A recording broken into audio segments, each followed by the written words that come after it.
বিমা ক্ষেত্রে বিদেশি বিনিয়োগের দরজা পুরোপুরিভাবে খুলে দিল মোদী সরকার। এখন থেকে আর কোনো দেশীয় সংস্থাকে যুক্ত থাকতে হবে না। বিদেশি সংস্থা সরাসরি ভারতীয় বাজারে বিমার ব্যবসায় নামতে পারবে। বিমায় প্রত্যক্ষ বিদেশি লগ্নি বা এফডিআই এর ঊর্ধ্বসীমা ৭৪% থেকে বাড়িয়ে ১০০% করল মোদী সরকার।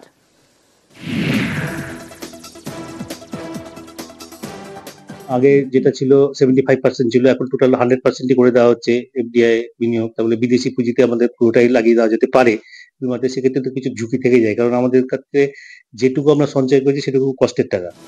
মধ্যবিত্তের আর্থিক সুরক্ষার বড় ভরসা বিমা। সেই বিমায় হাট করে খুলে গেল বিদেশি বিনিয়োগের দরজা।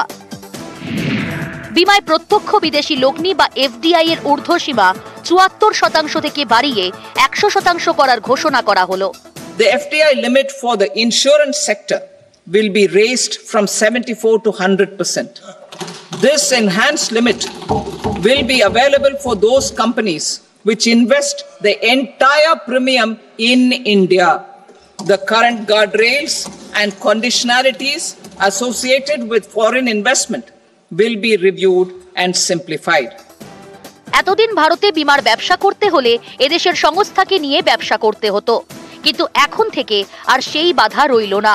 এককভাবে সরাসরি ভারতীয় বাজারে বিমার ব্যবসায় নামতে পারবে বিদেশি সংস্থা। যদিও এই সিদ্ধান্ত ঘিরে শুরু হয়েছে তুমুল বিতর্ক। একদিকে মোদী সরকারের যুক্তি, এবার আরো বেশি করে উৎসাহিত হবে বিদেশি বিনিয়োগকারীরা। বিমার বাজারে সংস্থার ভিড় বাড়বে, প্রতিযোগিতা বাড়বে, পরিষেবার মানও বাড়বে, চাকরির বাজারও চাঙ্গা হবে। অন্যদিকে বিরোধীদের বক্তব্য, বিমা সাধারণ মানুষকে আর্থিক সুরক্ষা দেয়। সেই ক্ষেত্র বিদেশিদের হাতে চলে গেলে সাধারণ মানুষের ঝুঁকি বাড়বে। সেই সঙ্গে মুনাফার টাকা বিদেশে চলে যাবে। এতে দেশের কোনো লাভ হবে না। ওখানে কোনো ডাউট নেই যে বিদেশি কোম্পানি না এলে এই সেক্টরটা পুরোপুরি ম্যাচিওর করবে না। তো গভর্নমেন্ট প্রথম হয়তো একটা স্মল স্টেপ নিচ্ছে। এটা আগামী দিনে যদি হয় তাহলে আরও ইন্স্যুরেন্স সংস্থা আসবে। আরও ইন্স্যুরেন্স সংস্থা হলে ইন্স্যুরেন্স হচ্ছে গিয়ে পিপল হেভি ইন্ডাস্ট্রি, মানে বেশি লোক লাগে, ম্যানুফ্যাকচারিং তো আর নয়, এটা পিপল হেভি ইন্ডাস্ট্রি। সো আরও ইনকাম হবে, আরও লোকেদের করবে। ইন্স্যুরেন্সের ব্যাপারে যেটা আগে কেন্দ্রীয় সরকারের হাতে কিছুটা ছিল, সেটা বিদেশি কোম্পানিদের হাতে চলে যাওয়ার ফলে পরবর্তীকালে আমরা ক্লেম পাওয়ার ক্ষেত্রে এবং আমাদের যে প্রিমিয়াম দিতে হয় ইন্স্যুরেন্সের ক্ষেত্রে, সেটাও হয়তো পরবর্তীকালে বেড়ে যেতে পারে। বোধহয় একটু ভাবনা চিন্তা করার জায়গা ছিল। বিদেশি কোম্পানি হাতে চলে গেল মানে আমার হাতে তো থাকলো না। নিউজ 18 বাংলা।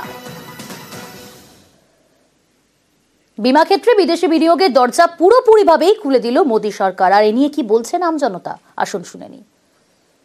ইন্স্যুরেন্সের ব্যাপারে যেটা আগে কেন্দ্রীয় সরকারের হাতে কিছুটা ছিল, সেটা বিদেশি কোম্পানিদের হাতে চলে যাওয়ার ফলে পরবর্তীকালে আমরা ক্লেম পাওয়ার ক্ষেত্রে এবং আমাদের যে প্রিমিয়াম দিতে হয় ইন্স্যুরেন্সের ক্ষেত্রে, সেটাও হয়তো পরবর্তীকালে বেড়ে যেতে পারে। বোধহয় একটু ভাবনা চিন্তা করার জায়গা ছিল। বিদেশি কোম্পানি হাতে চলে গেল মানে আমার হাতে তো থাকলো না। এটা কেন করলো সেটাও আমার কাছে একটা প্রশ্ন আর কি। যে কোনো সময় এরা ব্যবসা গুটিয়ে নিতে পারে। বিনিয়োগ তো না, এখানে বলতে টাকা কালেকশন করে নিয়ে যাওয়া হচ্ছে। এটা আমাদের দেশে কাজে লাগাবে কিনা বা অন্য কোনো দেশে কাজে লাগবে কিনা খোলাখুলি কিছু বলা নেই। মানুষকে চিন্তা ভাবনা করতে হবে তার টাকাটা কোথায় সুরক্ষিত বেশি থাকবে। আগে যেটা ছিল 75% ছিল, এখন টোটাল 100% করে দেওয়া হচ্ছে এফডিআই বিনিয়োগ। তাহলে বিদেশি পুঁজিতে আমাদের পুরোটাই লাগিয়ে দেওয়া যেতে পারে বিমাতে। সেক্ষেত্রে তো কিছু ঝুঁকি থেকে যায়, কারণ আমাদের কাছে যেটুকু আমরা সঞ্চয় করেছি সেটুকু কষ্টের টাকা। তো সেই টাকাটা আমরা কোনো মতেই চাই না যে কোনো ঝুঁকিতে যাক। যেটা মার্কেটে যেটা ফেস করছি এখন সব থেকে বড় চ্যালেঞ্জ, সেটা হচ্ছে যে একটা হেলথ ইন্স্যুরেন্সের উপর যে 18% জিএসটি আছে বা ইন্স্যুরেন্সের উপর যে জিএসটি আছে, জিএসটিটা উইথড্র করে নেওয়া উচিত। কেন বলছি, আমি এখন রোজগার করছি, আমার জিএসটি দেওয়ার ক্ষমতা আছে, আমার পেনটা একটু কম হচ্ছে, কিন্তু অ্যাট দ্য এজ অফ 65, 70, 75 আজকে মানুষ যদি সিনিয়র সিটিজেন আজকে যদি এরা 18% জিএসটি দেয়, কেননা এনাদের হিউজ প্রিমিয়াম হয়, এজ রিলেটেড হিউজ প্রিমিয়াম হয়, সেখানে একজন 10,000, 15,000 টাকা জিএসটি দিচ্ছে, এটা ঘোষণা হলো না। এইটাকে আমার মনে হয় রিলিভ করা উচিত।